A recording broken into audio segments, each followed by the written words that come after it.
Bonsoir et bienvenue au Grand Théâtre. Dans quelques heures, ici, le Sénégal va célébrer l'excellence. L'excellence à travers une jeunesse de qualité, l'excellence à travers une jeunesse dorée, l'excellence à travers des graines d'or qui peut-être seront demain les valeurs sûres de la nation, de cette nation sénégalaise, les lauréats du concours général 2014. Un tapis rouge, un tapis d'honneur, un tapis de laurier pour les lauréats dans quelques heures.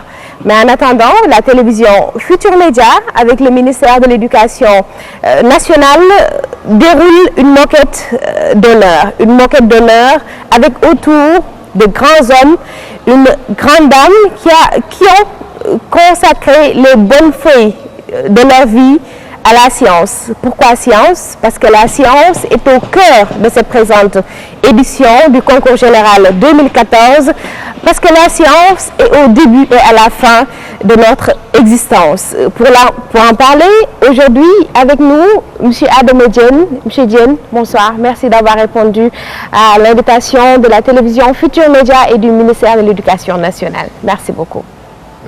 Merci madame. Merci pour votre invitation. Moi, je suis un militant de l'éducation, passionné des sciences et des sciences de la vie et de la terre. Je suis formateur à la FASCEF. Je suis également inspecteur général de l'éducation nationale en SVT, sciences de la vie et de la terre. Mais je suis également le président de la Commission nationale de réforme des programmes de SVT. Donc c'est avec plaisir que je partage le plateau avec vous d'abord, que j'ai apprécié à travers les antennes de la TFM, à travers des émissions que vous animez, émissions qui sont devenues un peu rares à la télé à mon sens, et qui sont vraiment très, très appréciées. Plateau que je partage avec ma sœur qui est à mes côtés, proviseur, avec mon grand frère Sankhare et avec mon ami de tous les jours avec qui j'ai beaucoup travaillé, Joseph Sarr. Merci madame pour le moment.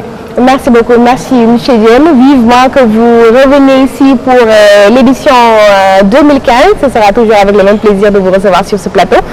Juste à côté de vous, Madame Ba, une femme aussi scientifique. Madame Ba, merci d'avoir répondu à notre invitation. Bonsoir Madame Assemben.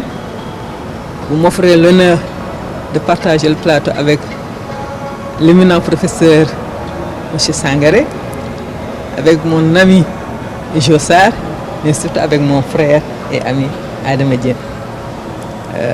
Je suis professeur de mathématiques et proviseur du lycée de Sébikotane. Et je suis honoré de parler aujourd'hui au nom des sciences que j'adore. Femme, chef d'établissement, c'est facile? Pas si difficile. Pas difficile du tout. D'accord. Merci beaucoup. Merci Madame Ba. La parole à Monsieur Sankhare, Monsieur Mamadou Sankhare. Monsieur Sankhare qui nous vient de Mbour. Merci pour l'honneur. Ok, merci beaucoup pour l'invitation. C'est un honneur aussi pour moi donc, de partager ce plateau avec tous mes amis qui sont ici présents et avec vous. Je suis le président de l'Institut africain des sciences mathématiques de Mbour. Je suis également inspecteur général de l'éducation et toujours professeur à l'Université Cheikh Anta Diop de Dakar au département de mathématiques et informatique. Merci. L'Institut des sciences au Sénégal, le deuxième en Afrique après l'Afrique du Sud. Après l'Afrique du Sud, oui. Donc c'est un institut panafricain de renommée internationale. Le recrutement est africain, on ne recrute que des étudiants africains. Cependant, les enseignants nous viennent de partout, des États-Unis, de la France, de l'Afrique, de toutes les universités publiques sénégalaises. Et on reçoit régulièrement des médailles Fields de l'équivalent du prix Nobel de mathématiques et aussi des prix Nobel de physique qui viennent enseigner nos jeunes Africains à Mbour. Comment se passe le recrutement pour les enfants ou bien les nouveaux bacheliers qui nous regardent? C'est sur dossier. Le recrutement africain, l'effectif des Sénégalais ne devrait pas dépasser le tiers de l'effectif total. Et nous recrutons, donc c'est une mini-unité africaine. Donc l'année dernière, nous avons reçu 20 nationalités, c'est-à-dire que 48 étudiants de 20 nationalités africaines différentes. Et l'année prochaine, nous allons dépasser maintenant ce nombre. Donc vous formez l'élite? Oui, On ferme l'élite en mathématiques et en sciences mathématiques. Merci beaucoup. Merci M. Sangaré et bien des choses aux populations de Mbour. Juste à côté de M. Sangaré, M. Sarr Joseph. Voilà, merci Madame. Un grand bonjour à nos téléspectateurs et bonjour à tous les, je dirais pas co-débatteurs parce que nous ne sommes pas en débat, mais les amis qui sont autour. Nous allons partager, échanger autour des sciences.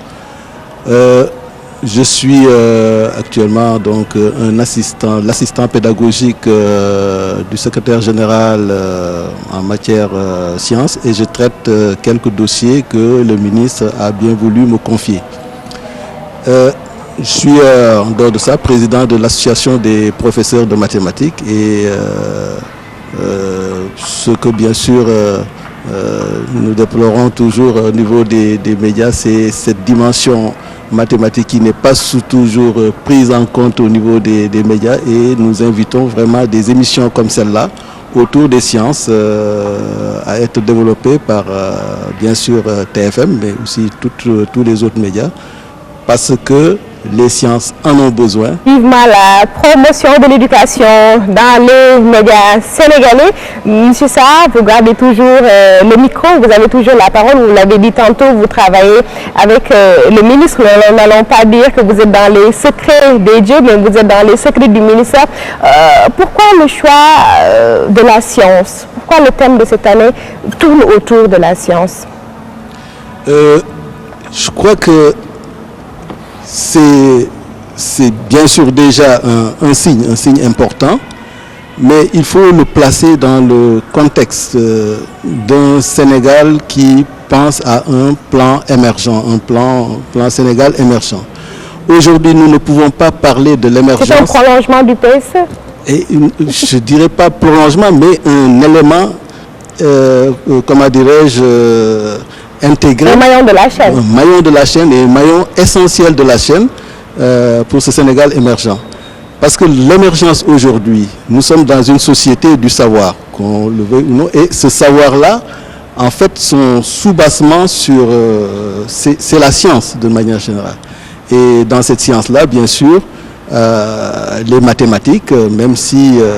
bon, on la prend comme une science, elle est une science, mais aussi un langage de la science. Donc, ce sont des éléments extrêmement importants. Et je crois que mettre le thème du concours général au moment où le plan Sénégal émergent a été donc proposé est un signe fort sur lequel, bien sûr, il faudra continuer à travailler parce que le dire, c'est une chose, mais ce qui est plus important, c'est le mettre en œuvre. Pour qu'on puisse avoir, donc, comme vous l'avez dit dans votre introduction, ces pépites d'or que seront ces scientifiques qui feront du Sénégal ce qu'il sera demain. Parce qu'on ne peut pas avoir aujourd'hui, et peut-être les statistiques que vous avez dû voir le monde, un pays où tu as plus de 60 à 70% de littéraires, ce qui n'est pas mauvais. Mais il faut un équilibre. Il faut un équilibre. Il faut un équilibre parce que nous sommes dans un monde où c'est par la science qu'on parvient au développement. La littérature, oui, mais en faisant en sorte que vraiment il y ait cet équilibre-là au niveau des différentes filières. Merci beaucoup. Ça, c'est déjà un élément. Mais au niveau ministère, vous savez, depuis un certain temps, il y a ce qu'on appelle le plan d'amélioration de la qualité et qui a mis son focus aussi sur les sciences. Comment inverser comment dirais-je, ces effectifs. Inverser ou équilibrer? Inverser. C'est-à-dire, là, aujourd'hui, nous avons 70% de littéraires contre 30% de scientifiques.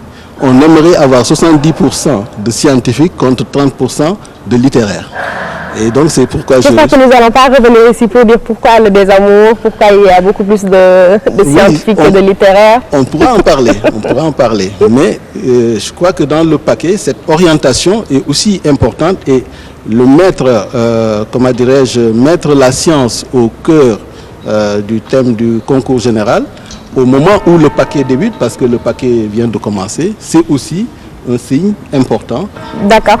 Donc, disons la science au cœur de cette présente édition du concours général. La science au Sénégal, les résultats du concours général avec des hauts, des bas, parfois même faisant réagir les autorités, que ce soit le président Abdou Diouf, que ce soit le défunt président poète Léopold Sédar Senghor. La science, les dates du concours général en chiffres avec Mantouré. En 1967, 38 prix ont été décernés à 7 lauréats, 6 garçons et 1 fille. Le nombre de prix décernés aux matières scientifiques, 7, et la remarque, pas de prix sciences. En 1973, 30 prix ont été décernés à 13 garçons. Le nombre de prix décernés aux matières scientifiques, 13, et la remarque, il n'y avait pas de filles. En 1974, même nombre de prix décernés, c'est-à-dire 30, à 13 lauréats, 10 garçons, 3 filles. Le nombre de prix décernés aux matières scientifiques, 6. En 1977, 81 prix ont été décernés à 16 garçons et 2 filles. Le nombre de prix décernés aux matières scientifiques, 18. La remarque, terminale D, aucun prix décerné, sciences naturelles, sur 7 prix, seul le 5e accessite est décerné. En 1978, 39 prix ont été décernés, les lauréats sont au nombre de 5. Nombre de prix décernés aux matières scientifiques, 5. Les remarques, 55 prix non décernés pour le concours général. Selon les observateurs, le niveau commence à baisser. En 1979, 72 prix ont été décernés. Les remarques, 108 prix non décernés pour le concours général. Encore le niveau qui dégringole, toutes matières confondues. En 1980, 87 prix ont été décernés et la remarque, 89 prix non décernés, la dégringolade continue dans toutes les matières, même situation en 1981 et 1982. En 1983, 160 prix ont été décernés, les lauréats sont au nombre de 35, dont 29 garçons et 6 filles. Nombre de prix décernés aux matières scientifiques, 35. Les remarques, réveil timide des lauréats avec plusieurs prix non décernés en mathématiques, 12. Sciences naturelles, sciences physiques et mathématiques en classe de terminale, pas de premier prix.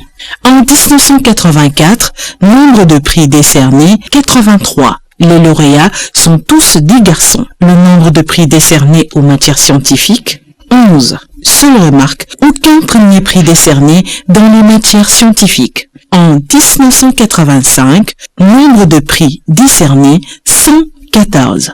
Les lauréats sont au nombre de 13, 9 garçons et 4 filles. Nombre de prix décernés aux matières scientifiques, 13. La remarque, plus de 25 prix non décernés, aucun premier prix décerné, seuls des accessites. En 1986, nombre de prix décernés, 97. Les lauréats, au nombre de 29, on compte 24 garçons et 5 filles. Le nombre de prix décernés aux matières scientifiques, 29. Les remarques, plusieurs prix non décernés dans les séries scientifiques, en mathématiques, en classe de première et dans les classes de terminale, 20 prix non décernés. Sciences naturelles, sciences économie aussi, pas de premier prix.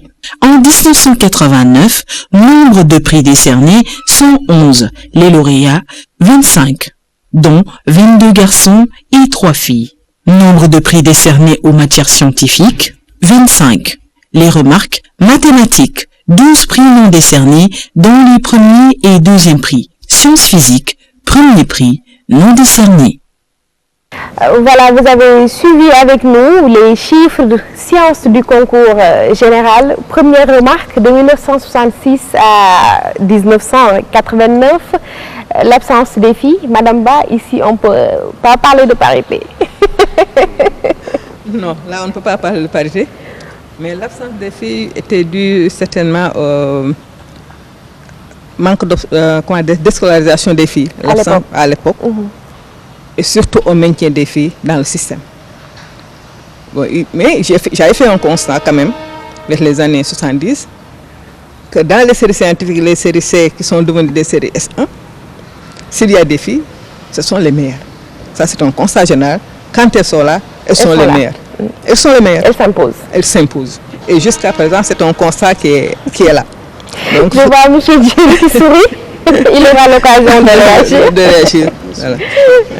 Et je crois qu'aussi il y a une autre raison à l'absence des filles dans les séries scientifiques. C'est, je ne décris pas le comportement de mes collègues professeurs, mais les filles sont beaucoup plus sensibles à certaines remarques. Et quant aux professeurs, ils font des remarques certainement qui dérangent les filles. Quel genre de remarques? Par exemple, quand un élève fait une erreur, on le dit nul ou bien bête, etc. etc. C'est des choses qui dérangent les filles. Et ça peut freiner l'élan? Ça freine l'élan, effectivement. Donc je crois qu'il faudra que les professeurs aient un langage plus sain à l'égard des élèves de manière générale, en particulier à l'égard des filles qui sont très sensibles à certaines remarques. Monsieur Diène, n'y a-t-il pas d'autres facteurs selon vous? Merci madame. Je ne vais pas à l'encontre des arguments avancés par ma sœur tout de suite. Et je pense que pour expliquer la rareté des filles au niveau des résultats du concours général, il faut peut-être remonter plus loin dans l'histoire et constater qu'il y a toujours eu moins de filles dans les classes des séries scientifiques que de garçons. Et je peux vous donner un exemple. Quand j'étais élève il y a longtemps, je ne vais pas vous dire en quelle année, c'était à l'école normale William-Ponty. Il y avait une série scientifique qu'on appelait série C, série scientifique D, mais nos sœurs d'à côté, l'école normale des jeunes filles, quand il y avait une fille qui se présentait en série scientifique, on était obligé de l'envoyer à Ponty. Elle venait suivre les cours avec les garçons. Et d'habitude, comment elle se comportait? Mais elle se comportait bien, mais on avait par exemple 30 garçons et une fille. Et s'il y a 30 garçons et une fille, bon, c'est normal qu'au concours général, qu'on ait moins de lauréats filles que de lauréats garçons. Ce qui fait donc qu'il faut l'expliquer par la démographie au niveau des séries scientifiques. Il y avait moins de filles dans les séries scientifiques que de garçons. Par conséquent, bon, au niveau de l'élite, il y aura moins de filles que de garçons.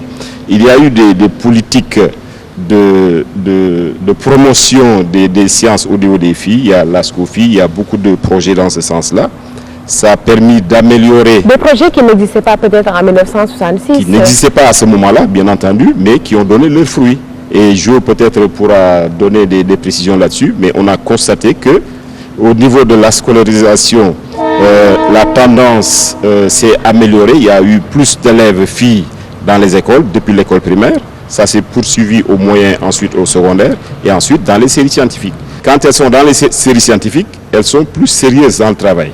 Et je le dis souvent, les garçons, ils sont perturbés à la maison, ils ont beaucoup d'occupations, mais les filles... Mais d'habitude, les filles sont beaucoup plus perturbées à la maison. Ça dépend. Ça, il faut relativiser aussi. Quand, par exemple, les parents suivent, les parents peuvent favoriser les filles à la maison pour leur faciliter leur travail, leur donner des documents de travail, ainsi de suite. Et là, ça peut favoriser les filles. Nos sœurs, par exemple, elles descendaient, elles sortaient de l'école, elles étaient à la cuisine. Mais nos filles, nos enfants à nous, bon, quand elles sont dans les séries scientifiques, on sait que ça demande un travail soutenu. Et à la maison, on ne va pas les laisser s'occuper de la cuisine au détriment des manuels de sciences. Et moi, je donnais des manuels de mathématiques, de sciences physiques, de SVT, pour que simplement ma fille soit brillante. Elle a fait série S1 et elle a eu une mention assez bien.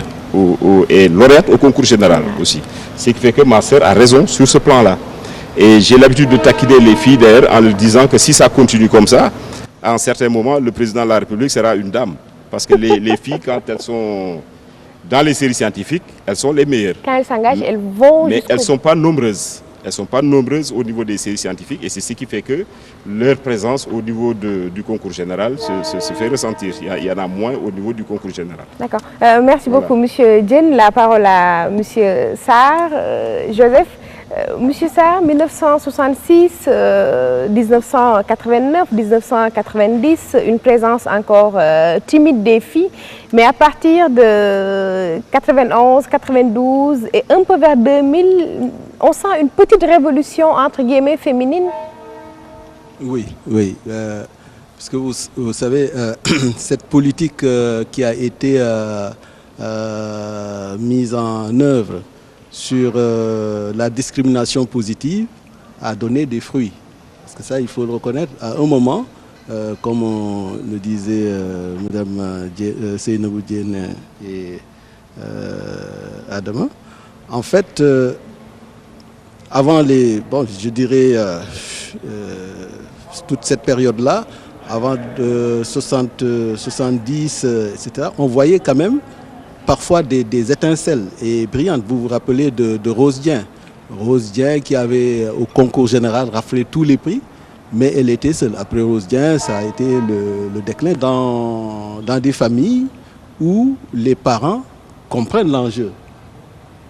En général, elles peuvent s'en sortir. Parce que aujourd'hui, tout ce qui se dit sur ce qui peut développer en fait les intelligences multiples chez l'homme, la famille, les jeunes filles, tout ce qu'elles font à la maison, en fait, contribue au développement de leur intellect et autres. Donc, elles sont intelligentes. Tout ce qu'on demande à un mathématicien se trouve chez elles. Mais c'est peut-être les conditions dans lesquelles elles sont qui font qu'elles ne peuvent pas maximiser. Elles sont intelligentes, mais parfois c'est le temps qui fait défaut. Mais parce que qui dit science dit exercice. Tout à fait. Et surtout quand on parle des mathématiques, le lien qu'il y a entre les concepts fait que, il faut du temps pour les asseoir, et dans toutes les sciences d'ailleurs, pour les asseoir, pour les maîtriser et pour pouvoir les utiliser comme objet. Et ça, quand elles n'ont pas le temps à la maison, quand elles sont prises très tôt dans d'autres activités, parce que vous savez aussi, les filles sont beaucoup plus sollicitées, en tout cas, on a beaucoup plus besoin d'elles plus tôt que les garçons, entre parenthèses. Et ce qui fait que souvent, on ne laisse pas toujours ce génie-là éclore. Et d'ailleurs, quand on observe, on voit que les élèves, filles, sont en général brillantes au niveau du primaire. Jusqu'après la 6e, 5e, on commence à chuter, etc. Donc il y a un truc, une période à laquelle on doit les encadrer davantage pour qu'elles puissent maintenir le cap. Et à partir de la 3e, à partir de la seconde, nos amis Halpulaar viennent en prendre, etc. Donc finalement, il en reste très peu. Mais je crois que cette politique qui a été menée récemment montre qu'aujourd'hui, les filles commencent à être nombreuses. Elles ont été brillantes. Elles ont toujours été brillantes, je dis. Mais maintenant, elles commencent à être nombreuses et brillantes. Donc la quantité commence à venir et la qualité. Ce qu'on trouve maintenant, c'est encore pire. Les garçons deviennent de moins en moins brillants. Dans beaucoup de classes, on voit que j'en ai assisté à des classes à Yoff. C'est les filles qui occupent les premières places. Merci beaucoup, Monsieur Sarr. Juste à côté de vous, Monsieur Sankhare. Monsieur Sankhare,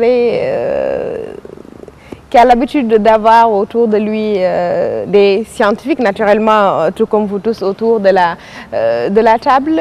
Monsieur Sankhare, comment vous expliquez cette timide présence des filles au tout début, c'est-à-dire par rapport aux dates qui nous ont été présentées par Man Touré, 66, 1989, une présence des filles faible, très très faible, même pas 50%, encore moins 30%.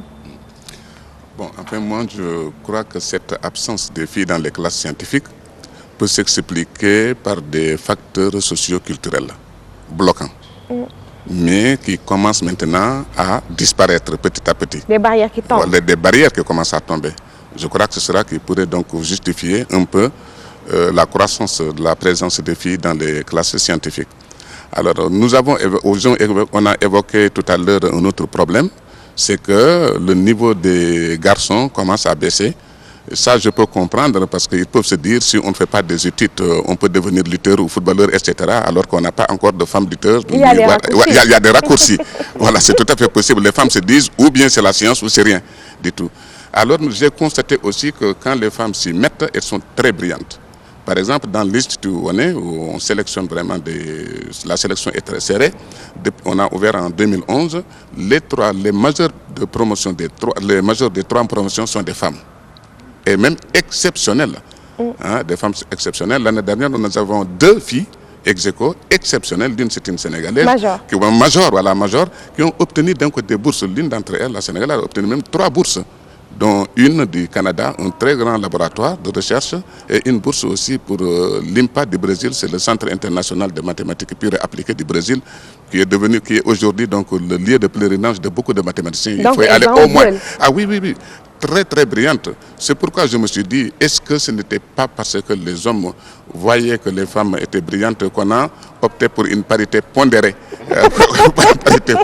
C'est comme la course, comment on l'appelle encore, les handicaps. Est-ce que la parité ne risque pas de coûter cher aux femmes? Non du tout. Je crois que c'est la limite. On va vers ça, on converge vers ça, qu'on le veuille ou non. Parce que quand même, elles gravissent les escaliers et vite, elles gravissent les marches. C'est nécessaire, c'est nécessaire. Je crois que le monde marche sur 2 pieds. Il faut quand même que les hommes trouvent des concurrents très très sérieux. Et ça commence maintenant à venir. Peut-être ça nous poussera à multiplier d'efforts et à travailler davantage. Mais je crois que quand même ça doit être une option très sérieuse de notre État. Merci beaucoup, Monsieur Sangaré. Maintenant, donnons encore la parole à une autre femme, une femme qui côtoie des jeunes filles, une femme qui passe ses journées avec des jeunes filles, une femme qui nous explique qu'est-ce qui se passe dans la tête de ces jeunes filles scientifiques qui en veulent, mais qui parfois sont bloquées par des réalités socioculturelles. Faty Dieng était à Gorée, à la maison d'éducation Mariama Ba.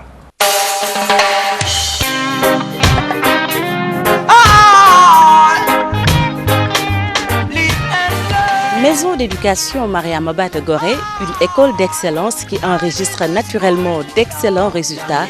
Et oui, les filles ont eu 100% au baccalauréat. Des mentions très bien, des mentions bien, des mentions assez bien. Pourtant, on dit souvent que les études scientifiques ne sont pas assez investies par les filles alors qu'elles obtiennent globalement de meilleurs résultats que les garçons. Est-ce le cas ici à Mariama Ba? La maison d'éducation est en pleine réflexion. Pourtant, elle nous a ouvert ses portes. Ce matin, nous allons à la rencontre de Madame Thioro Sall, professeure de sciences physiques.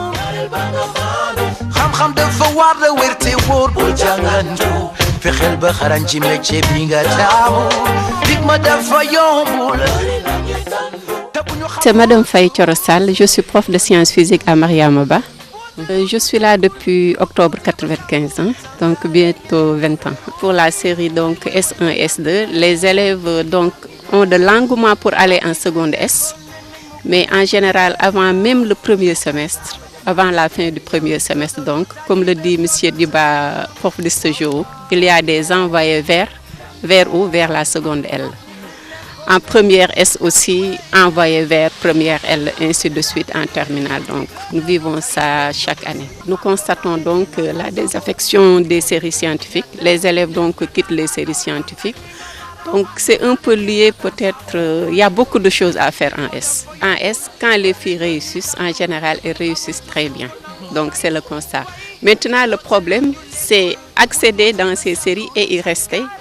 Et réussir au la main, c'est ça qui pose problème. Une forte personnalité aussi de la part de ces filles aussi serait une très bonne chose. Merci Faty, merci à Madame Thioro Sall Faty que nous retrouverons tout à l'heure au lycée Seydou Nourou Tall. Elle est sûrement dans la chaloupe direction Seydou Nourou Tall. Dans cet entretien avec Madame Sall, un mot, une expression qui attire notre attention, envoyé vers. Ce qui veut dire que les filles ne supportent pas le rythme. Monsieur Dieng. Oui, moi aussi ça m'a frappé. Je l'ai même noté, envoyé vers. Je pense qu'il faut expliquer cela. C'est à partir de la seconde, les élèves peuvent être orientés dans les séries scientifiques, mais avant d'arriver en terminale, elles bifurquent, elles vont en série littéraire. Bon, cela s'explique de plusieurs manières. Il y a d'abord les évaluations.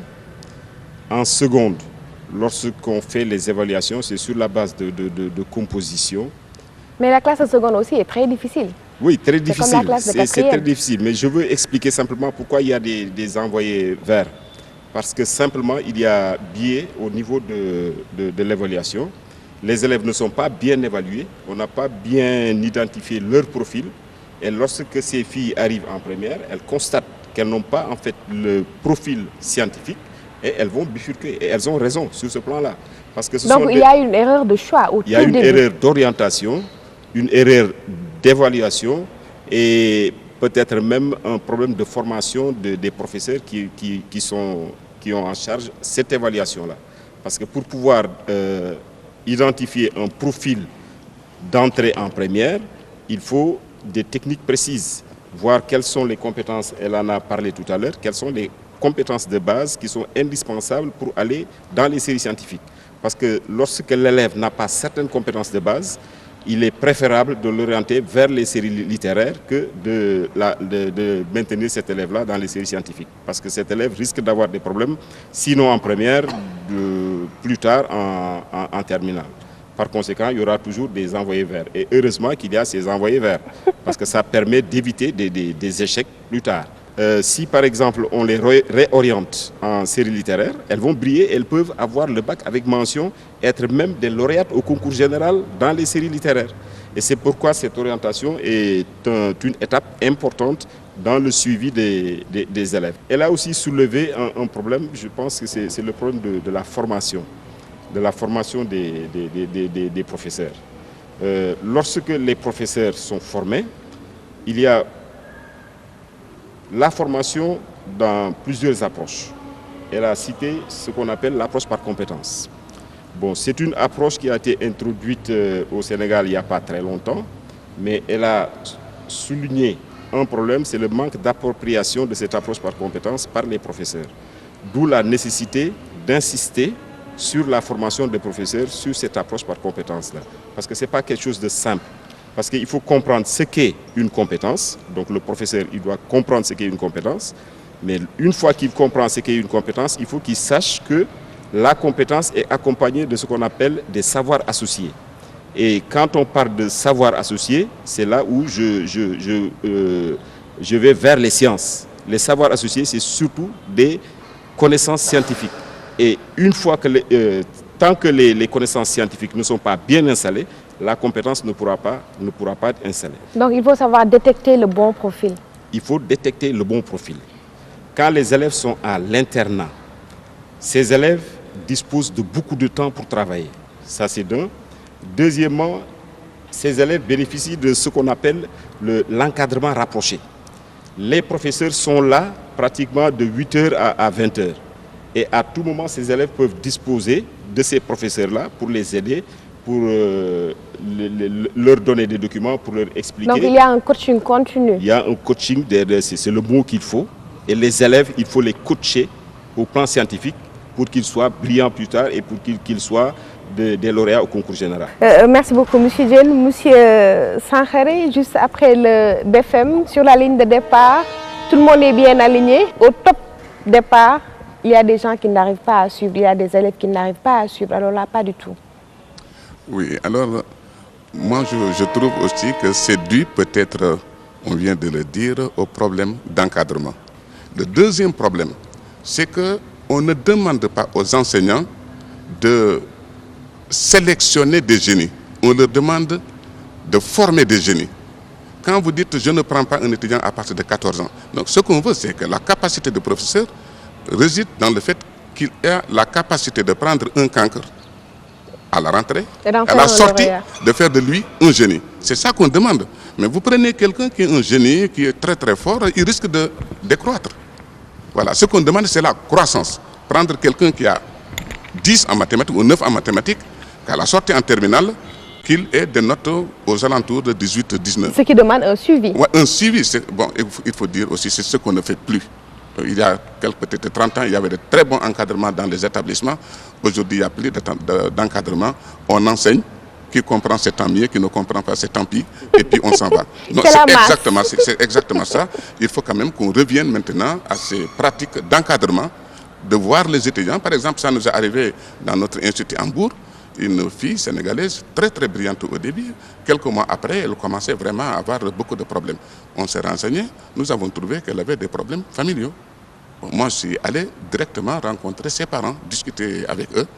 Alors, ça s'est bien passé. Après, maintenant, elle est en train de faire son 3e cycle. La preuve de ce que vous dites, parfois dans les classes, il y a une rangée qu'on appelle Bouyala Wachon. Voilà. Ils n'iront jamais loin, Voilà. donc Ensuite, pas besoin de faire des aussi, efforts. Très souvent, les génies, c'est des gens qui n'acceptent pas des choses tout à fait faites, etc. Ils se posent toujours des problèmes. Très souvent, ils sont en retard par rapport à les élèves qui acceptent n'importe quoi. Il y a des élèves qui acceptent n'importe quoi. Tu leur dis n'importe quoi, ils l'écrivent. À l'examen, ils peuvent avoir 20 parce qu'ils ont restitué. Pendant qu'il y a d'autres qui sont en train de dire, est-ce que c'est vrai?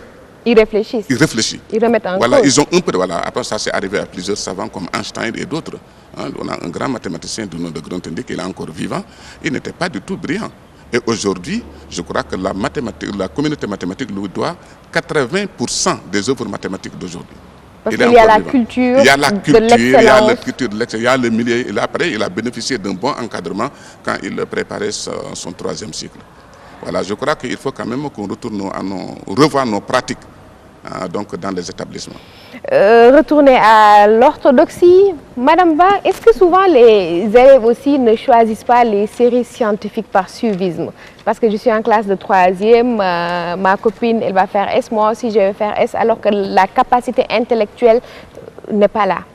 Bon, avant de répondre à votre question, je vais d'abord dire qu'il y a un point sur lequel je ne suis pas d'accord avec mon frère Adama. Quand il parle de envoyer vers l'orientation, problème d'orientation.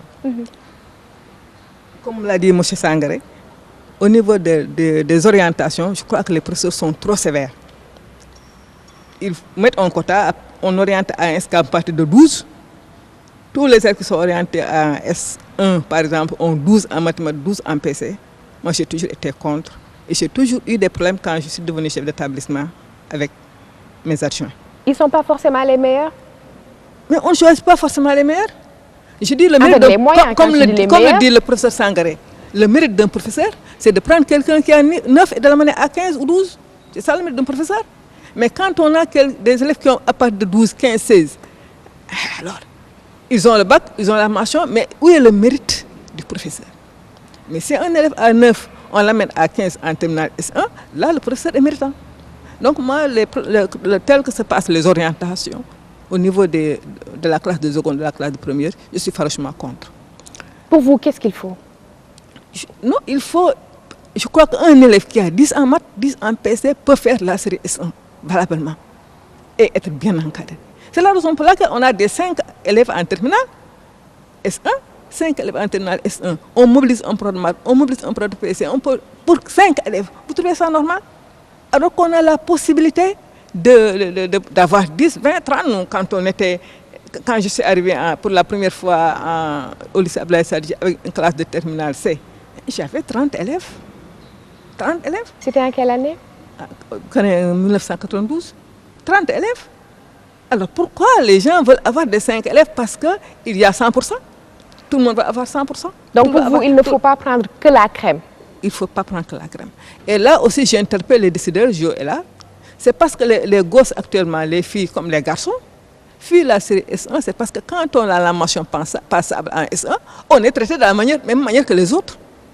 Quel effort on a déployé pour avoir cette mention passable? Et je crois qu'il faut faire une discrimination positive à ce niveau-là et que les élèves qui ont le bac S, même si c'est une mention passable, que vraiment l'État ait un peu d'égard envers eux.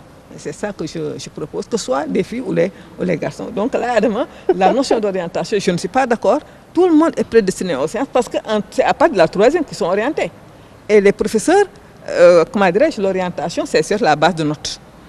Monsieur Diène, vous voulez réagir? Allez-y. Oui, je voulais réagir, mais pas pour m'opposer à ma sœur, mais c'est pour lui dire que je partage son avis. Parce que c'est un avis que j'ai défendu pendant 20 années quand j'enseignais au lycée Seydou Nourou Tall. Et si elle se souvient, à Seydou Nourou Tall, en série S1, il y avait au moins 40 élèves en série S1. Et à ce moment, dans certains établissements, il y avait ce qu'ils appelaient la sélection de l'élite. Ils prenaient des élèves qui avaient 12 de moyenne en première pour les amener en terminale, pour pouvoir dire après, j'ai eu des résultats de 100% en S1. Et là, je suis d'accord avec elle. 100% avec 8 élèves, c'est différent de 90% avec 45 élèves. Parce que celui qui a 90% avec 45 élèves, il a un résultat au plan absolu meilleur que celui qui a 100% avec 5 ou 8 élèves. Bon, donc là, je la rejoins et on est entièrement d'accord là-dessus. Mais moi, mon intervention portait sur autre chose. C'est-à-dire, l'élève, il faut l'accompagner. L'élève, il peut faire un mauvais choix dans son orientation au départ. Si on le laisse dans ce mauvais choix, il va échouer à terme. Par conséquent, l'orientation permet de remédier, c'est-à-dire de remettre l'élève sur la bonne destination. Donc il faut réagir vite si l'élève ne s'adapte pas. Voilà, il faut réagir vite si l'élève ne s'adapte pas. Et c'est pourquoi je dis que nous sommes là, les enseignants, pour les élèves. C'est parce que les élèves sont là que les enseignants sont là. Par conséquent, l'enseignant, son souci majeur, c'est la réussite des élèves. Monsieur Sarr, aujourd'hui, est-ce possible de mettre tout le monde sur le même pied? On a parlé d'évaluation, on a parlé de coaching, mais aujourd'hui, est-ce que l'État sénégalais, est-ce que le Sénégal a les moyens d'accompagner tout un chacun? J'aimerais bien commencer à répondre par peut-être un témoignage. Un témoignage, peut-être que ce sera la première fois que j'en parle. Moi, j'ai été exclu du lycée en 6e. Pour quelle raison?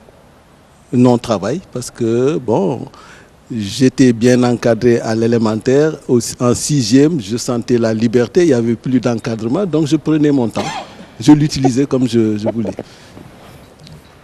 Alors, je suis allé Après, j'ai fait examen, entré en truc. En 5e, je suis allé au CEG Camp Faidherbe. Je tombe sur un prof qui me disait toujours « sac à bêtises nul ». En 4e, ça n'a pas marché. J'ai redoublé la 4e. Et j'ai eu un prof, M. Sarr, et je rends hommage, je ne sais pas s'il verra cette émission, on l'appelait Django. Hein? M. Sarr, voilà quelqu'un qui m'a coaché, qui m'a encadré, au point qu'en fin de 4e, je commençais à être premier de ma classe. Il a été patient. Patient et élégant. Alors, Django, bon, vous savez Django à l'époque, les films là, c'était élégant et qui savait regarder un élève. Parce que le regard est pire que la parole. Le regard confiant. Tu regardes un élève pour lui montrer que tu peux, mais que peut-être tu as des difficultés. Le mettre en sécurité. Qui vient te voir, voilà, là, ça ne va pas, etc. Ces enseignants ont fait des miracles.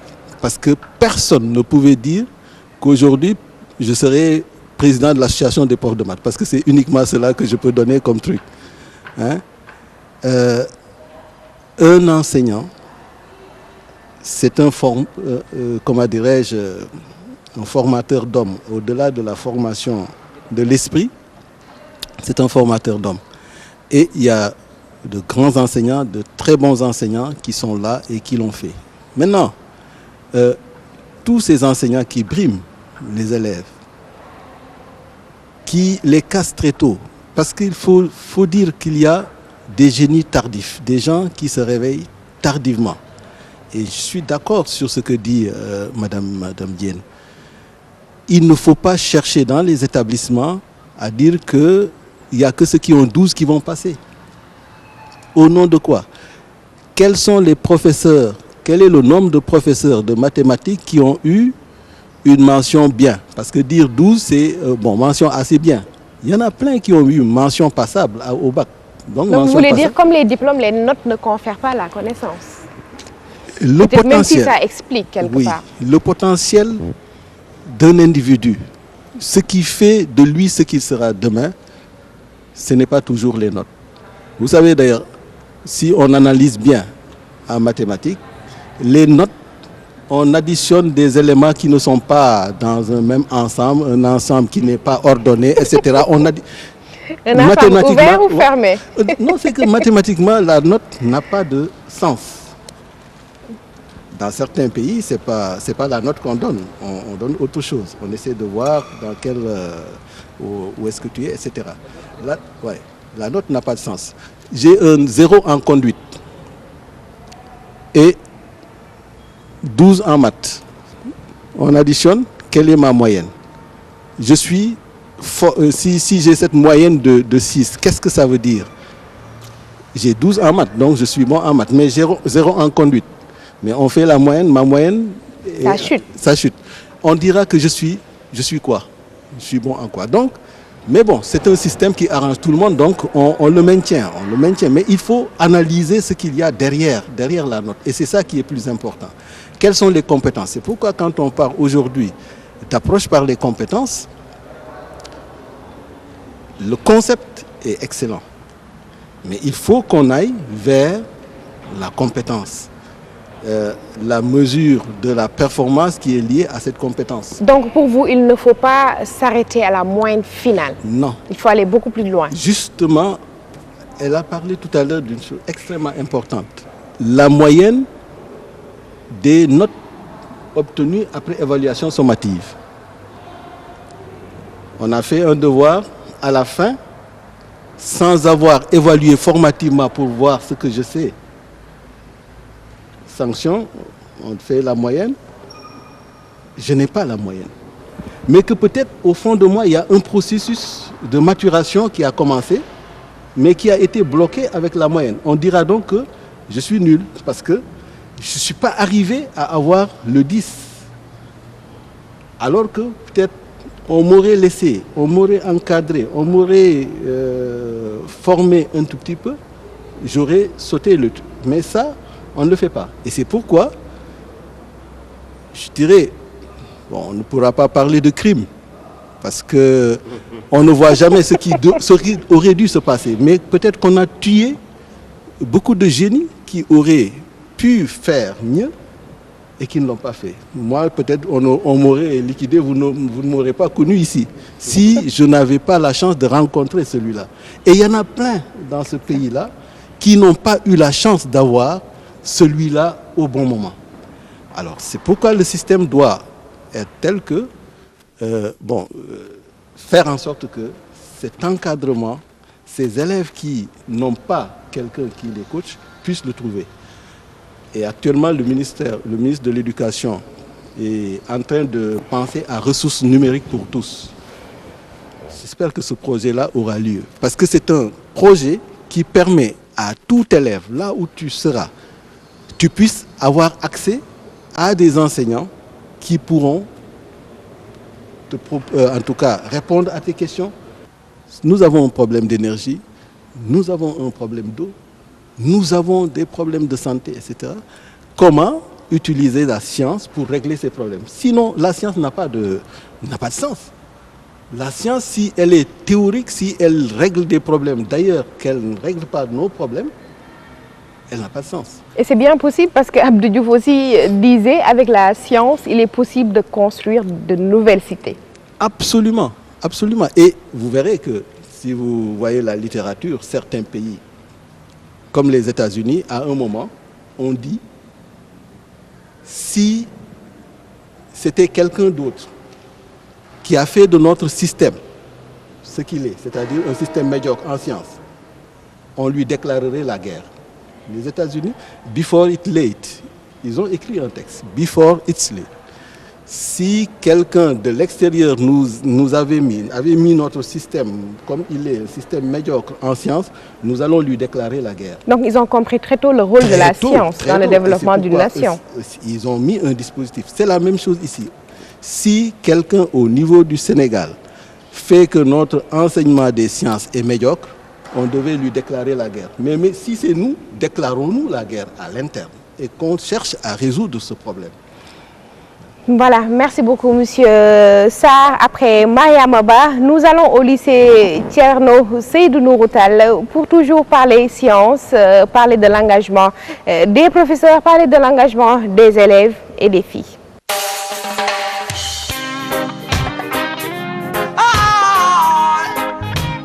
Lycée d'application Thierno Seydou Nourou Tall est l'une des meilleures écoles du Sénégal.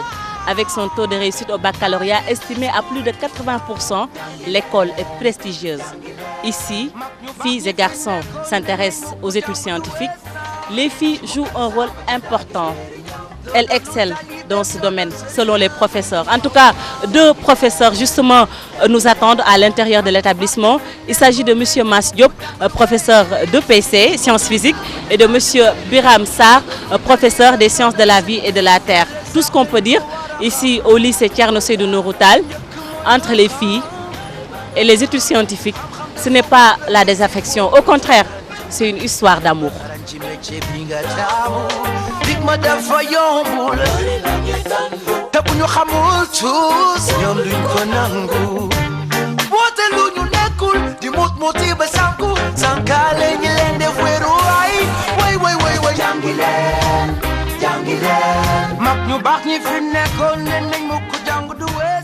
Biram Sarr, professeur de sciences de la vie et de la terre au lycée Thierno Seydou Nourou Tall.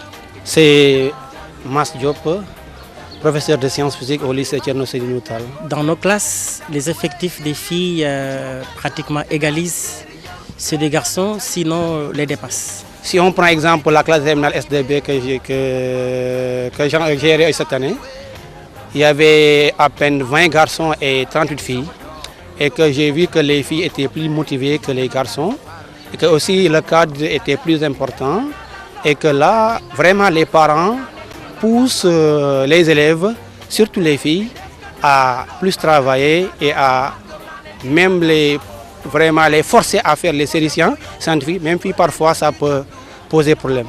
À part la classe de terminale, où un garçon a pris la meilleure classe, les filles en général sont très bien dans la matière, en SVT.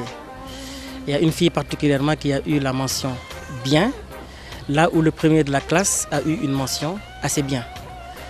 Donc je confirme effectivement que ces filles qui ont choisi les matières scientifiques, effectivement, ils excellent dans la matière.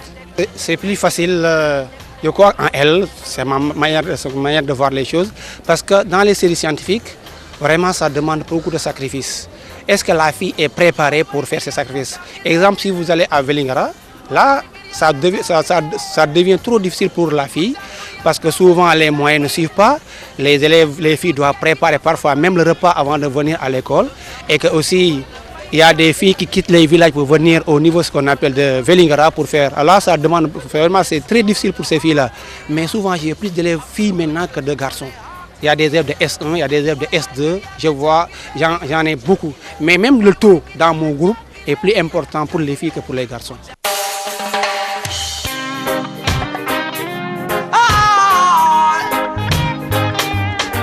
Je m'appelle Astoukan, je suis bachelière en TS2. Ce qui m'a vraiment motivée, c'est mon prof de maths que j'avais dans mes classes au collège. Il s'appelait M. Sabali et M. Sarro. J'ai eu d'excellentes notes et durant tout mon cursus, le long de mon collège, j'ai eu presque des 20 partout. Même mes camarades de classe se disaient, mais cette fille-là, est-ce qu'elle est normale? Alors c'est ce qui m'a vraiment motivée à aller faire la CIS. Et je suis contente de l'avoir fait, voilà, je suis toute fière de l'avoir fait. Le fait de devoir faire des exos, quasiment, on n'a pas trop le temps de faire ces choses parce qu'on doit faire des exos en maths, en PC, en SVT, l'histoire et la géographie derrière, le français derrière, et bien c'est trop à faire en même temps. Par rapport aux élèves qui sont en classe de littérature, c'est plus allégé parce qu'ils n'ont pas trop d'exercices à faire comme nous. Comme nous, on n'a pas trop le temps de se maquiller, de venir à l'école coiffer et tout. Vous me voyez nuit, pas de boucles d'oreilles. C'est normal, j'ai pris l'habitude de ne même plus mettre des boucles d'oreilles. Mme Jara Boussendiaï, je suis bachelière, oui, j'étais en terminale S2. On me disait que c'était un défi. Voilà, dans ma famille, genre, je veux dire mes parents et mon grand frère, tout le monde est littéraire, tout le monde a un bac L. Donc moi, je me disais que ne faut pas que je fasse comme tout le monde. Je voulais faire autre chose. Parce que aussi, c'était un rêve aussi. Moi, je veux faire quelque chose, je veux faire la médecine après. Donc, il faut un bac S pour ça. Donc, je me suis dit dès le début, il faut que je me concentre, il faut que je travaille bien pour avoir un bac S et voilà quoi. C'était pas facile parce que moi, je n'avais pas chez moi quelqu'un pour m'aider à faire mes exos. J'étais là-bas, ma famille, mes parents, tout le monde, comme je l'ai dit, Donc moi, vraiment c'était dur. Ils ne me comprenaient pas, je peux dire, parce que j'avais toujours des exos à faire. Donc c'était pas du tout facile. Voilà. Seidatou Aïssatou Gueye, nouvelle bachelière, bac scientifique. Déjà, le bac scientifique, c'est pas donné à tout le monde, voilà. Surtout pour une fille. Oui, voilà, surtout pour une fille. C'est un peu compliqué au début, mais ça va, on gère. Il faut être vraiment attentive, voilà, rester zen, pendant toute l'année, quoi. C'est pas si facile pour les filles, surtout pour les filles. Elles ont beaucoup plus de problèmes à la maison, voilà, elles sont beaucoup plus sensibles. Des fois, un prof peut vous lancer un truc comme ça et voilà, vous passez complètement à côté d'un devoir, d'une composition, juste à cause des sentiments et des choses comme ça. Mais voilà quoi, on a géré. Depuis ma 3e, j'ai adoré avoir des profs en SVT. Ils sont très bien en classe, voilà. Donc du coup, j'ai aimé les trucs scientifiques, PC, SVT, voilà, en maths un peu. Il faut vraiment avoir l'esprit assez ouvert et puis savoir gérer les choses, se concentrer, être motivé, oui. On remarque d'habitude on est là à parler, on remarque que les filles elles s'habillent bien alors que nous on ressemble à rien. Moi j'ai perdu tous mes cheveux, dans le monde c'est clair. Voilà, Seidatou Aïssatou Gueye qui perd des cheveux, Madame Ba, mais qui gagne quand même un diplôme très très important. Oui, le diplôme c'est important. Je crois que les filles scientifiques ont parfaitement raison. Elles n'ont pas le temps de se maquiller. Elles n'ont pas le temps des sacrifices, tout comme les professeurs. Comme les professeurs. Donc je crois que c'est une bonne chose qu'on nous ait mis cet élément-là pour que les autres élèves voient les filles. Mais il y a des filles quand même scientifiques qui se maquillent, qui se comportent normalement. Tête bien faite, tête bien pleine. Il y en a, hein, ça existe et qui réussissent. Donc c'est un choix. C'est vrai qu'ils n'ont pas le temps. Nous on est passé par là. On n'a pas le temps de se maquiller, on n'a pas le temps de faire certaines choses. Mais par contre, il y a des élèves, des filles qui s'en sortent comme ça, qui se maquillent et qui réussissent. Vous avez été comme Aïssatou? Oui, moi j'ai toujours été comme ça et je crois que je vais continuer comme ça. C'est ma nature. Mais je suis contre le fait qu'on dise que ce sont les travails domestiques qui empêchent les filles de réussir. Moi, quand je descendais, même quand j'étais en terminale C, quand je descendais, j'allais directement au champ, rejoindre mon père. Et ça ne m'a pas empêché de réussir. Par contre, je suis d'accord sur ce que les filles disaient tout à l'heure, le comportement du professeur. Qui revient. Si un élève adore un professeur, il fera tout pour être bien dans sa matière. Et en particulier les filles. Ne serait-ce que pour faire plaisir à ce professeur-là. Et quand je dis aussi que nous a raconté toute son expérience, enfin, là où il est passé, moi j'ai toujours dit aux collègues que chaque fois que je prie, je demande pardon. Parce que je sais que j'ai eu, surtout à mes débuts, à sacrifier beaucoup d'élèves. C'est avec le temps, avec le recul, et surtout quand on est dans l'administration, qu'on voit les dégâts qui ont été faits. Et les dégâts que les professeurs sont en train de faire. Et c'est là le rôle du chef d'établissement, de faire voir aux professeurs les erreurs qu'ils sont en train de faire vis-à-vis des élèves. Donc il faudra que les professeurs essaient d'analyser leur comportement. Le comportement dans la classe, mais le comportement de tous les jours par rapport aux élèves. Donc on sacrifie beaucoup d'élèves à cause de nos comportements et des paroles qu'on dit souvent aux élèves. Donc attention à la sensibilité des uns et des autres. Je ne suis pas contre...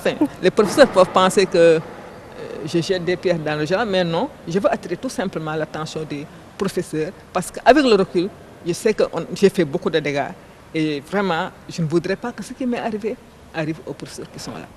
Monsieur Sangaré, pour être scientifique, il faut vivre en marge de la société, de la mode, entre guillemets. Non, pas du tout. Son propre monde. Non, pas du tout. Donc, il faut même être dans la société pour être un très bon scientifique. Voilà, peut-être, j'en profite pour peut-être donner un conseil. Nous sommes à quelques jours du concours général. Moi, je souhaiterais que quel est le niveau de compétence de leurs professeurs, comment ces lycées sont gérés. Ce sont ces facteurs, ce sont ces facteurs de performance qu'il faut transférer. Si on ne connaît pas, parce que c'est facile, hein, ce n'est pas parce qu'il s'appelle X ou Y, c'est parce qu'il y a des facteurs qui ont fait que l'élève a pu avoir de très bons résultats. Mais ça, il faut qu'on retourne sur les résultats, les documents, les analyser par des spécialistes pour nous donner des conseils pour que ces facteurs soient connus et qu'ils puissent être transférés donc, dans tous les foyers. Bon, on a commencé des choses qui sont très intéressantes. Je remercie ici le collègue, le ministre de l'Éducation, qui ont quand même inscrit dans leur agenda la participation du Sénégal aux différentes Olympiades. Donc, organiser des Olympiades nationales, des Olympiades panafricaines, des Olympiades internationales. Et cette dernière année aussi, le ministère organise Miss Mathématiques. Ce n'est pas parce qu'on est femme en maths scientifique qu'on ne doit pas être belle. Il y a la beauté de l'esprit d'abord qui prime sur celle du corps, mais c'est les deux en même temps. Ce sont des choses quand même qu'il faut encourager. C'est bon d'avoir 20, 30 en mathématiques, en sciences physiques, mais si on l'incorpore pas, enfin, on ne l'intègre pas dans notre comportement de chaque jour, ça ne veut rien dire. Je vous donne un exemple. En 1997, je l'ai dit à il a rigolé, professeur tutélaire, j'ai créé, donc j'avais le projet de création d'un master de cryptographie. Donc c'est la protection des informations, etc. La même année, je me rends aux États-Unis, à Central Florida, dans une conférence. À l'hôtel, on me dit, bon monsieur, voilà, donc on a tout fait, on me donne une enveloppe, il y a la clé dedans. Il y a le scientifique Sangaré, mais il y a aussi Sangaré sénégalais qui a une certaine culture. Qu'est-ce que j'ai fait? J'ai pris l'enveloppe, j'ai fait comme ça. Je n'ai rien rencontré de métallique. Pour moi, une clé, ça doit être métallique. Alors que voilà, j'enseigne comment. Oui, alors de manière intuitive comme ça, je lui ai dit, mais madame, vous avez oublié la clé? Elle a dit non, non, la clé est dans l'enveloppe. Bon, je me suis ressaisi, je me dis, une clé, c'est quelque chose qui sert à ouvrir et à fermer, ça n'est pas nécessaire d'être métallique. Bon, c'est le professeur, je dis, c'est le professeur, c'est à mon niveau. Donc, j'enseigne dans la classe, je suis un grand scientifique. Dans ma vie quotidienne, je me comporte comme quelqu'un qui n'a jamais fait l'école. Donc, la science, ce n'est pas uniquement pour avoir des 20 en classe, c'est pas seulement à l'école, mais c'est le comportement, d'avoir un bon citoyen qui peut faire une bonne lecture, même dans des élections. Quelqu'un qui peut faire l'analyse d'un discours politique, c'est scientifique. Comme ça, ce n'est pas la peine d'une commune guerre. Donc, quand maintenant ces résultats scientifiques ne se manifestaient pas dans notre comportement de chaque jour, ça ne sert à rien. On enseigne les sciences, c'est pour avoir de très bons citoyens. Avant de sortir, tu consultes la météo.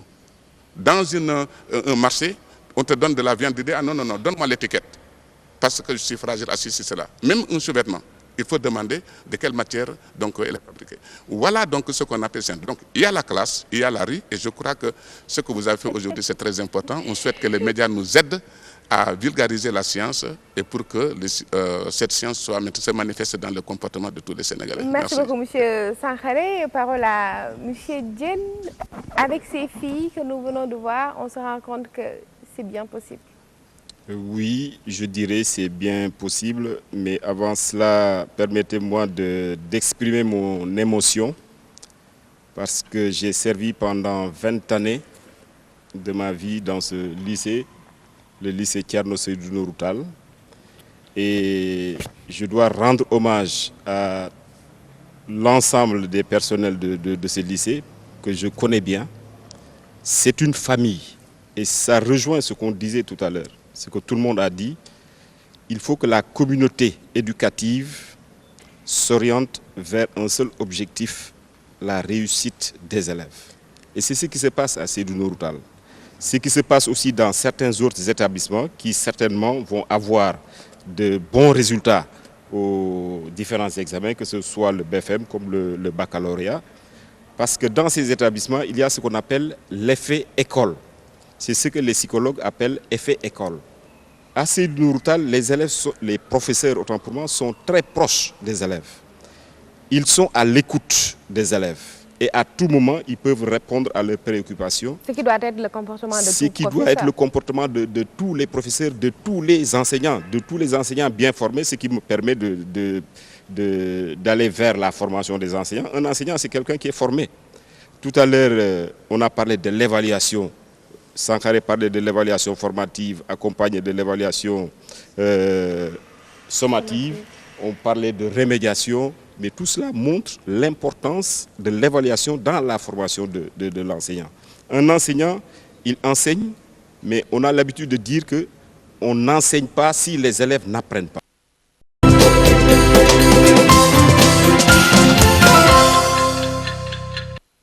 Bon, c'est le professeur, je dis, c'est le professeur, c'est à mon niveau.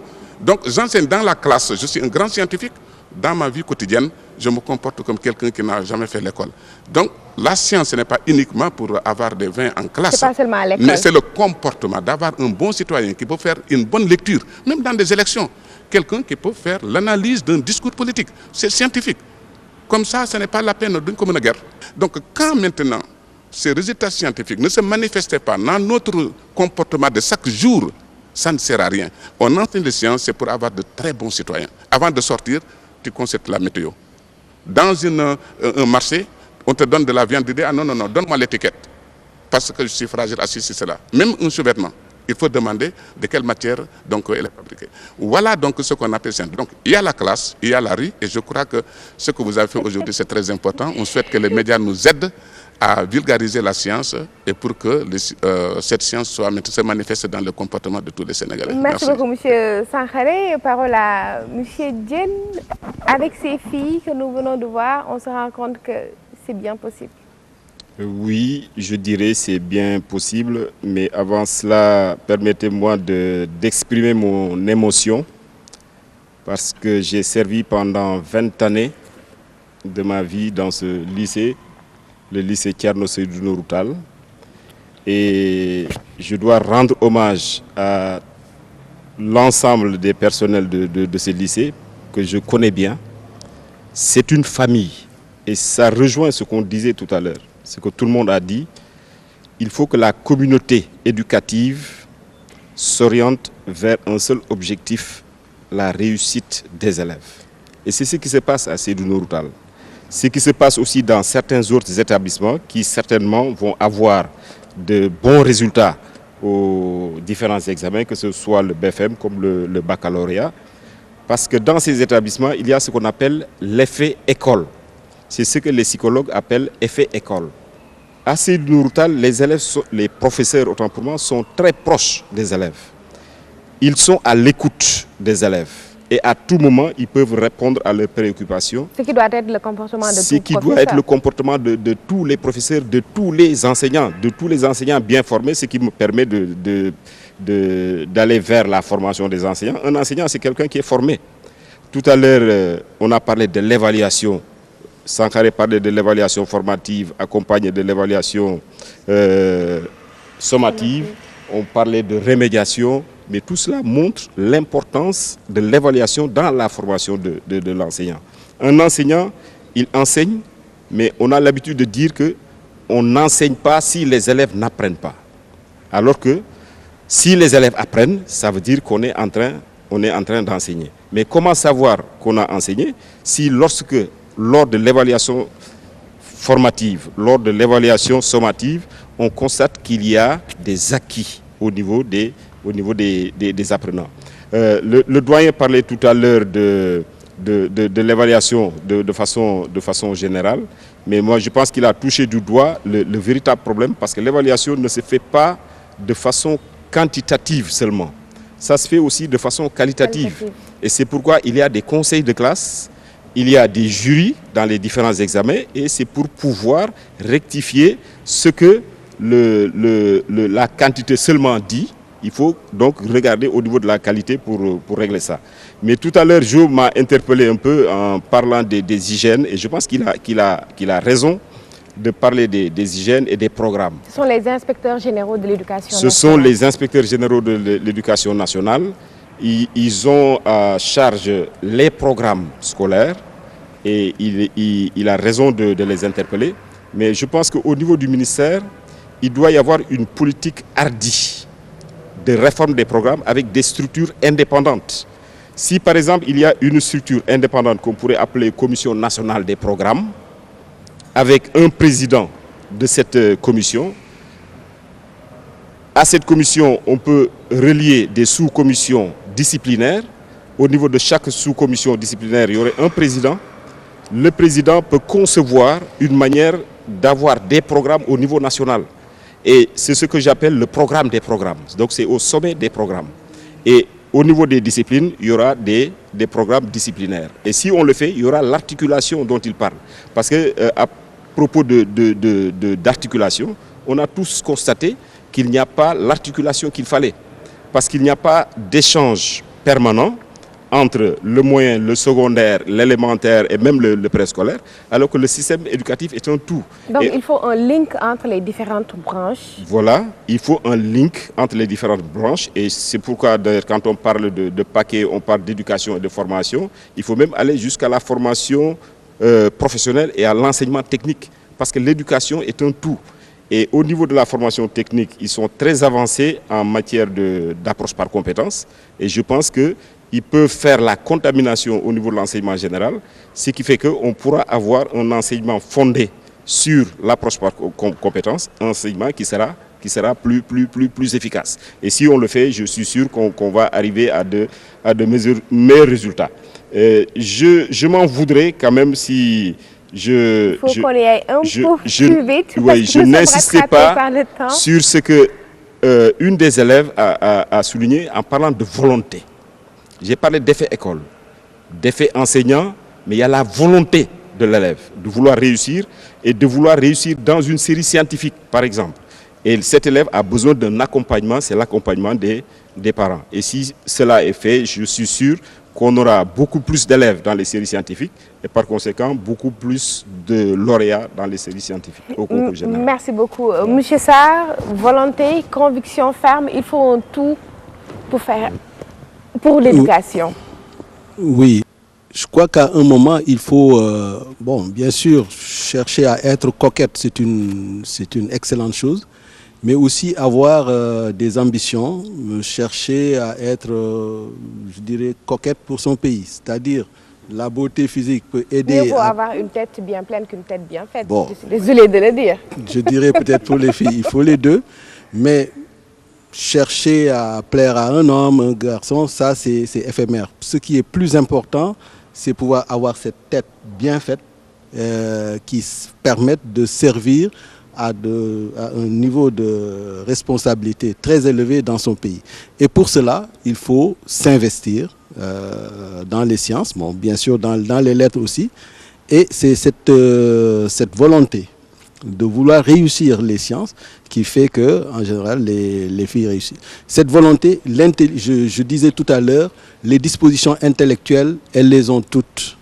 Le reste maintenant, c'est cette volonté. Parce qu'on peut être très intelligent, mais l'intelligence qui n'est pas poussée vers la discipline avec la volonté n'ira nulle part.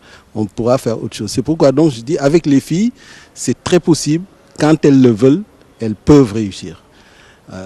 On va continuer, je crois, à les encourager. Cette discrimination positive devra encore continuer. Encourager les filles, mais aussi encourager les garçons. Je n'ai rien contre. Bon, je dis parce qu'en fait, on n'a pas encore de discrimination positive pour les garçons, mais ça viendra bien, je crois. Les encourager, voilà, les encourager pour que, en fait, elles y croient. Parce que aussi, le fait d'avoir des modèles, de voir que les autres peuvent réussir, peut aussi avoir un effet d'entraînement pour que chacun y croit et aille plus loin. Des modèles surtout. Des modèles. Maintenant, le développement scientifique n'est pas uniquement une affaire de classe. Tout à l'heure, le professeur Sangaré a parlé d'une situation qui, à mon avis, est extrêmement importante. Aujourd'hui, si nous prenons le Sénégalais lambda, on n'a pas cette exigence de la qualité parce que peut-être au niveau scientifique, on n'en est pas à ce niveau. Il parlait de label. Je vais au marché, je veux voir quel est le label, cette viande-là. On cherche le moins cher. On cherche le moins cher, mais le moins cher qui peut-être va t'éliminer. Dangereux pour la santé. Voilà. Alors, cette culture scientifique, nous ne l'avons pas toujours. Et c'est cette culture scientifique qui doit être partagée au niveau des familles, au niveau du Sénégalais de tous les jours, pour voir en fait l'intérêt de la science. Parce que si la population voit l'intérêt de la science, les enfants qui sont au sein de la population comprendront l'intérêt de la science et chercheront à s'engager parce qu'ils diront « Ah, mais comme ceci est important pour tout le monde, c'est important pour maman. Maman ne va pas, en tout cas, mettre en tout cas, ne va pas cuisiner, faire une cuisine qui va empoisonner ces trucs parce que elle sait que tel ou tel élément... Il ne faut pas trop chauffer l'huile. Des choses comme ça. Hein? Toutes ces maladies que nous avons une petite connaissance de la science peut nous aider à éviter certaines choses, etc. Donc que cela soit bien partagé au niveau de tout le monde, l'élève qui va grandir dans ce milieu va grandir avec un esprit scientifique et technologique. Avec un esprit très ouvert. Voilà, et c'est ça qui contribue, qui aide l'école, parce que l'école seule ne développera pas les scientifiques que nous voulons. Il faut que ce soit l'école, la communauté, la société, tous les politiques, que tout le monde s'y mette pour que la science pourra... La vie de tous les jours. Dans la vie de tous les jours.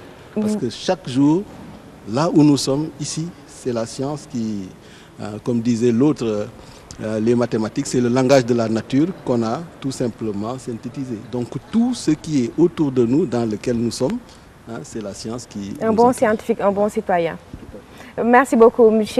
Sarr. Nous allons regarder un tout dernier élément et nous allons essayer de faire vite, très très vite dans les commentaires. Qui dit science, dit moyen et parfois ils font défaut.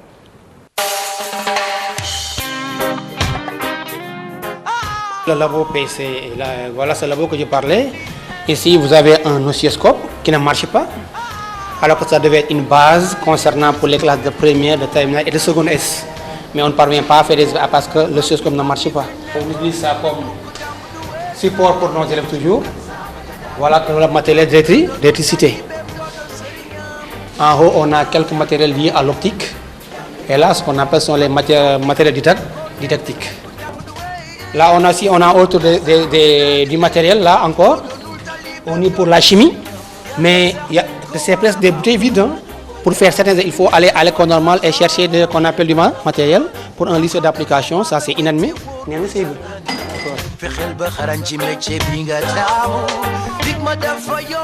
Est-ce que là on peut faire des exercices correctement? Là ça pose problème.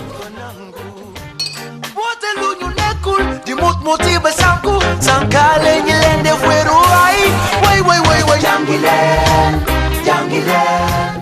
vous présente le labo de SVT du lycée Thierno Seydou Nourou Tall. Alors il y a des placards de rangement, mais qui sont en général occupés par les collègues. Sur les paillasses, on peut noter quelques loupes binoculaires, environ une dizaine ici, avec lesquelles on peut faire des observations de quelques tissus, voilà, ou bien donc de micro-organismes aussi. Ils ne sont pas tous fonctionnels. Hein. Celui-là déjà, il lui manque une rondelle en bas, qui aurait permis donc de retenir la préparation microscopique. En général, le professeur est le seul à manipuler. Par défaut d'avoir beaucoup de matériel, les élèves ne pourront pas manipuler. Sinon, on leur offre la chance au tri donc, de pouvoir faire les manipulations. Mais, bien sûr, parce que tout le monde ne manipule pas. Compte tenu des effectifs qui sont un peu nombreux, quand on compte les coffrets, on peut citer pratiquement une trentaine de coffrets. Mais c'est 12 microscopes qui sont réellement fonctionnels. Et donc pour un effectif de 56, venir au secours au lycée Thierno Seydou Nourou Tall par rapport à leur laboratoire qui n'existe que de nom. Hein. Pratiquement les matériels ne sont pas du tout suffisants.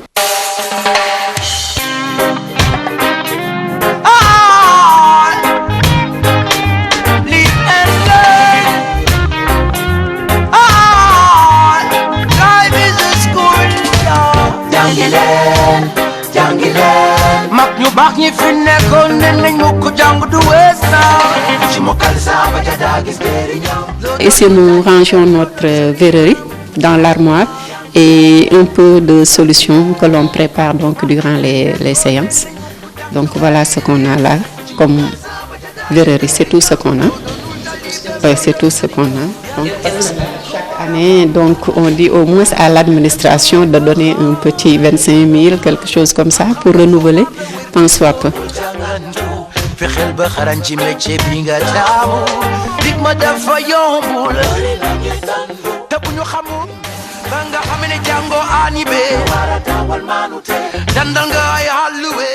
Qu'on nous aide donc à mieux équiper notre laboratoire. Parce que là, le problème, on peut faire donc vraiment des séances extraordinaires parce que le nombre est réduit. Parce que nous, de notre temps, donc, il y avait des groupes de TP, les élèves manipulaient, rendaient. Donc moi je pense qu'avec le nombre réduit qu'on peut, on peut faire de très bonnes choses donc, dans ces matières scientifiques.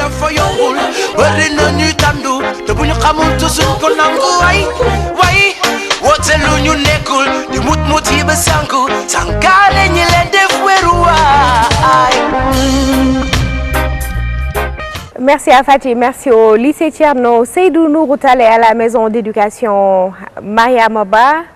Madame Ba, vous avez entendu les différents responsables de ces établissements, un appel au secours, parce qu'ils n'ont des laboratoires que de noms. Vous souffrez du même problème apparemment. Comparé à nous, ils sont peinards. Nous, on ne peut même pas se payer le luxe de dire voilà une salle de labo. Parce que déjà, on a des problèmes de salle. Donc, il n'y a pas de labo, il n'y a rien du tout. Comment vous faites pour les expériences? C'est juste théorique? Le peu d'expérience qui se fait dans la salle de classe. Hein? Et encore. Donc, ils sont peinards par rapport à nous. On ne peut pas se permettre le luxe de dire voilà une salle, parce qu'on n'a pas les moyens, on n'a pas suffisamment de salles de classe pour dégager des salles de labo. Donc, c'est juste des exemples parmi tant d'autres. Mariama Ba, parmi tant d'autres. Lycée d'application. La chance qu'on a cette année, c'est que le conseil régional nous avait donné un rétroprojecteur. Et à part de là, surtout les profs d'SVT, quand même, font les expériences sous forme de projection. Je crois que ça, c'est une innovation que les gens devraient expérimenter.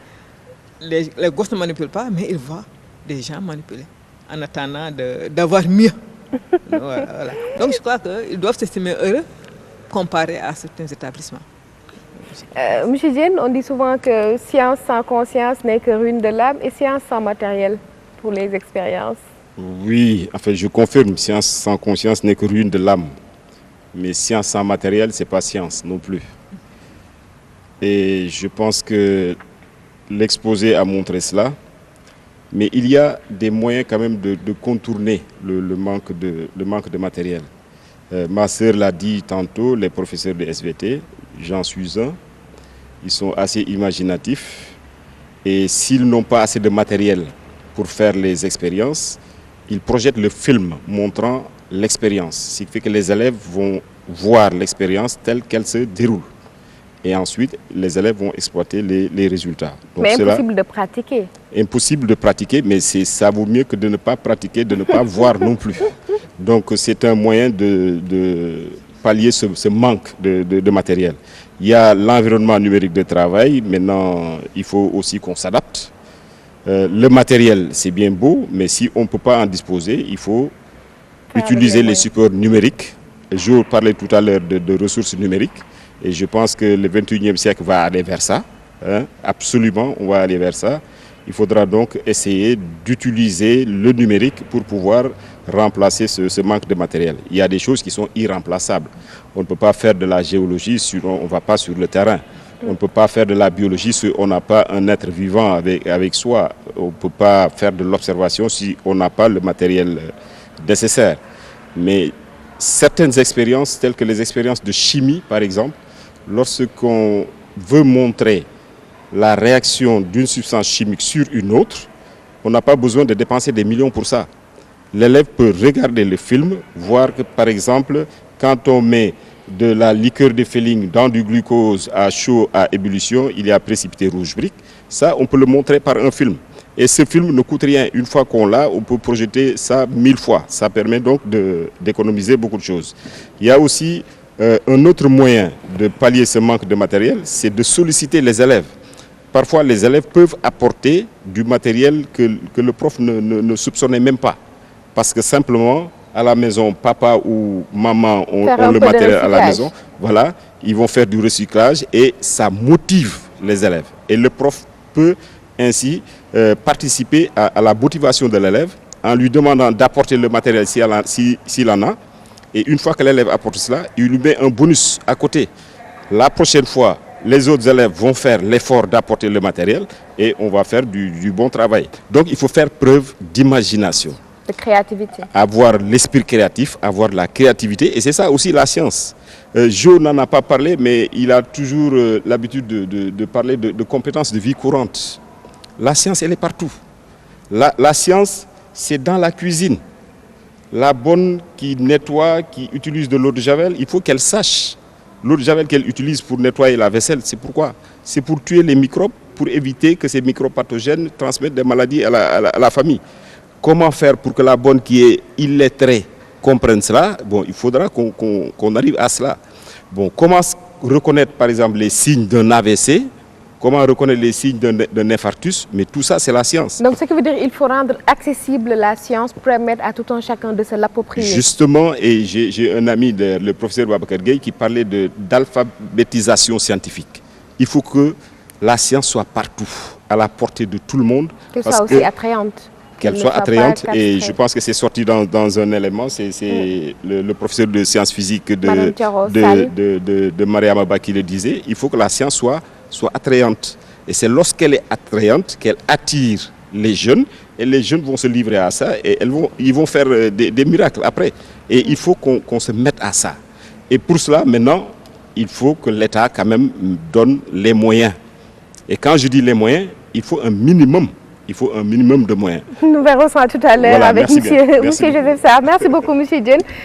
Monsieur Sangaré, ce manque de matériel ne freine-t-il pas l'élan des élèves?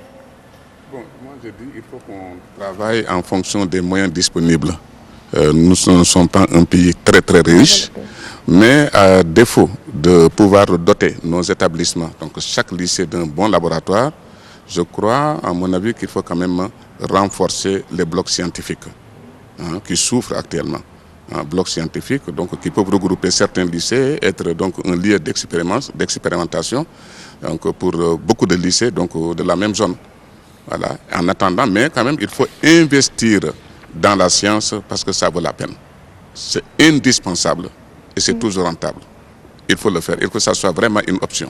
Avec la science, le développement est garanti. Oui, bien sûr, voilà. Merci.